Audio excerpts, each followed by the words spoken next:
بسم اللہ الرحمن الرحیم۔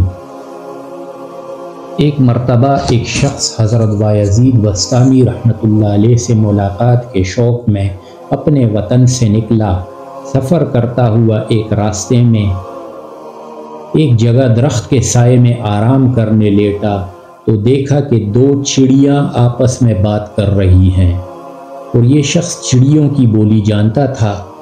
اللہ تعالیٰ بعض بندوں کو چرند پرند کی بولی بھی سکھا دیتے ہیں، اور یہ کوئی اچنبے والی بات نہیں ہے، اور قرآن سے بھی ثابت ہے۔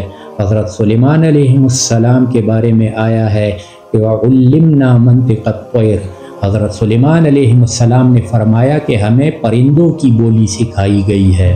الغرض ان میں سے ایک چڑیا دوسرے چڑیا سے کہہ رہی تھی کہ معلوم ہے یہ آدمی جو درخت کے نیچے ہے کہاں جا رہا ہے؟ دوسری چڑیا نے کہا یہ حضرت بایزید بسطامی رحمۃ اللہ علیہ کے پاس جا رہا ہے۔ تو اس چڑیا نے کہا ان کا تو انتقال ہو گیا۔ یہ شخص یہ بات سن کر پریشان ہوا اور واپسی کا ارادہ کر لیا۔ پھر سوچا کہ جب نکلا ہی ہوں تو جا کر زیارت کر لوں۔ پھر آگے سفر جاری رکھا اور حضرت بایزید بسطامی رحمۃ اللہ علیہ کے پاس پہنچا تو دیکھا کہ وہ تو باحیات ہیں۔ ملاقات کی، گفت و شنید کے بعد رخصتی کے وقت کہنے لگا کہ حضرت ایک بات پوچھنا ہے۔ پھر سارا چڑیا والا قصہ سنا دیا۔ حضرت بایزید بسطامی رحمۃ اللہ علیہ چونکے اور دریافت کیا کہ یہ کس دن اور کس وقت کا واقعہ ہے۔ اس نے بتایا کہ فلاں دن اور فلاں وقت کا واقعہ ہے۔ حضرت بایزید بسطامی رحمۃ اللہ علیہ کہنے لگے کہ ہاں بھائی، چڑیا سچ کہہ رہی تھی۔ اس وقت کچھ دیر کے لیے میرا دل اللہ سے غافل ہو گیا تھا۔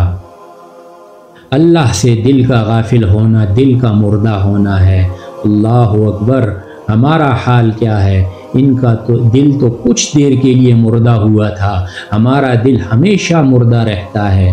ہم اللہ کا ذکر کرتے ہی نہیں۔ عجیب اور حیرت انگیز واقعہ ہے۔ اس واقعے سے ہمیں عبرت حاصل کرنا چاہیے اور ہمیشہ اللہ کا ذکر کرنا اور اس کا دھیان رکھنا چاہیے۔ وآخر دعوانا الحمد للہ رب العالمین۔